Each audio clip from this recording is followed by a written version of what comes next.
Hey Aaron, I like you. I'm just saying that because this might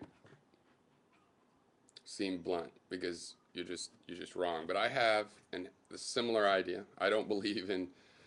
I'm a libertarian. Try to do this positive kind of thing, and I believe that that basically, like in the biggest scale, the way education is institutionalized and stuff does provoke, um, does provoke negative behavior. It's not. It is a bad system. But on the most, personal level, and as you described it with a parent and a child, um, yeah, I believed like you, and here's what it turns out to be the problem. Kids have a tendency, two tendencies that are related. I was going to try to say it as one tendency, but we'll just state them both ways, and I'll let you decide how they overlap, maybe. One is they test their limits. So, you're taking a walk, your kid wants to go that way, and you're going this way back home. And, they might run off or something. You have to take them and lead them back. And the idea that, oh, you can always lead them, sometimes you go, hey, come here. And you could get a kid that does that 9 times out of 10, or even 10 times out of 10. But then there's somewhere else. It seems to me, they're looking for those limits. And another problem that's bigger and maybe more controversial, but kids use force. They just naturally do. One baby wants something another baby has. It's very likely it'll just try to grab it. And it'll definitely grab it when it gets set down, or, there's just, your little kid is yanking the tail of the cat. They are initiating a situation where they will be physically controlled. So you have to take them to their room. Well, I mean, what are you going to do? A kid comes up and will just does act irrational, expects strange things, and comes up or right in the middle of the conversation, and it's like, please wait. Well, what if they refuse to wait? You just wait for them to learn better manners, you know, or they go to bed when they want to. Those kinds of things become issues of physical safety. Like the walking in the street. Kids cannot run their own sleep schedule. I don't know why, but it's not super surprising because when you talk about evolution, the parent is the environment of the child. So there's a coevolution. The child's parent is so dominated by the existence of the parent there that they easily could have evolved um, a flexibility about their sleeping schedule so that the adult can decide. You know what I mean? Maybe they're hiking all night and sleeping during the day. Maybe maybe it's good they don't just have a fixed schedule because we're pretty flexible animals. So there's a coevolution. And sadly, to me, because I did not like controlling people, um, uh, there is an element in that coevolution of figuring out methods of control. And you should have very gentle ones that give the kid the illusion of not feeling control. That's where I do agree with you. The kid should definitely have the illusion of not being controlled. They're so much easier to control when they have the illusion of not, you know.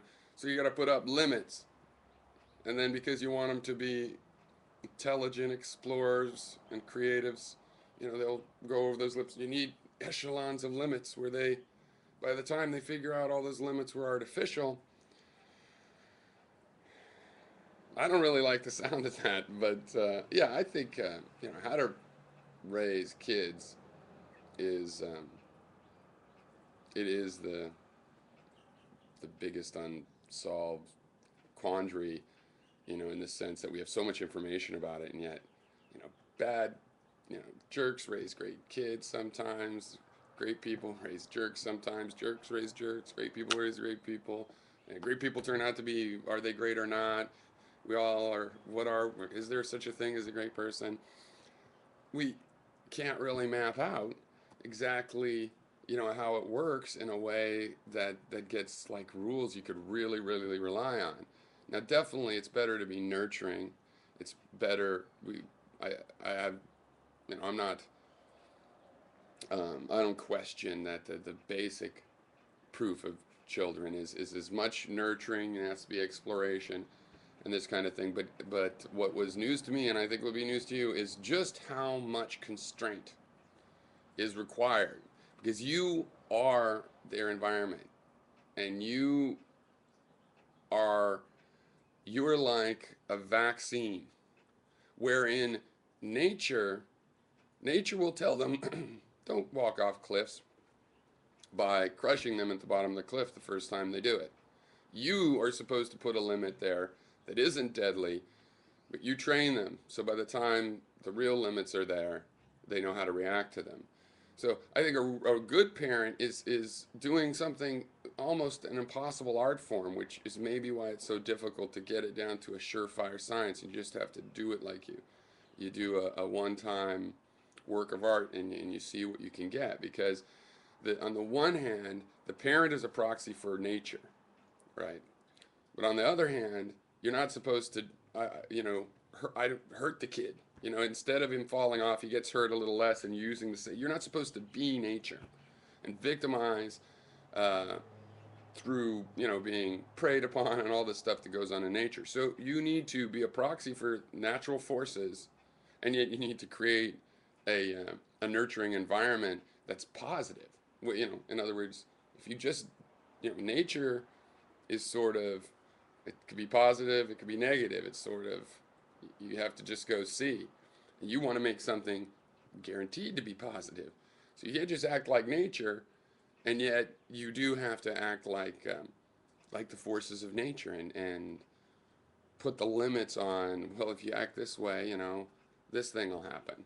You can't let a kid be sleep deprived for a year, a 4-year-old, and then he learns, see, you don't feel good, because there's no guarantee he'll figure out that that's why. That just stop, and you have to somehow in a shorter period of time show ramifications that are going to appear artificial. And no matter how nurturant and or whatever you want to call this idea of this unschooling concept you have, however much you do that, you're going to have to come back and do these little creations. And I actually don't like, I was joking about manipulating the kids, and I don't really like doing that, and I'm just sort of honest with the kids, and that's difficult because it looks like it creates, the best parents seem to have this, the kids don't know that they're not actually making a totally free choice, but I don't think it's great for intellectual maturity. But in the end, even if you're totally unschooled type freedom with your kids, they will think you are in control. They will think you're the environment. You're just there and ever present, and they're programmed to think that. So they'll have this reaction that you're talking about, which provokes force. And so, yeah. Anyway, I didn't mean to take 8 minutes with that, but interesting subject. But I think that takes a bit naive and doesn't take into account. There's some things about being with kids that you just don't learn hanging out with them, even if you do it a lot. You don't learn it babysitting them. There's the 24-hour, be in the kid's 24-hour environment, not just one little room he goes visits, imposes structures, surprising structures on on the parent-child relationship. So that's just the harsh reality. I mean, the big picture is, yeah, I think basically that is what you should do. I also think that your kids will be really hard to raise if you raise them real free that way, no matter how good or proud you are of them, because they'll always be challenging you, and it'll be hard to make a decision and not get argued out of it, and these kinds of things. Or make a joint decision will be hard. You'll have lots of negotiations and committee type, things that take up time. But the reward can be a child that'll be a honorable free agent in society. So maybe that should be the new method, where parents just sort of take the blow. But you will have to be the limit. You're going to be surprised. You have to be the limit.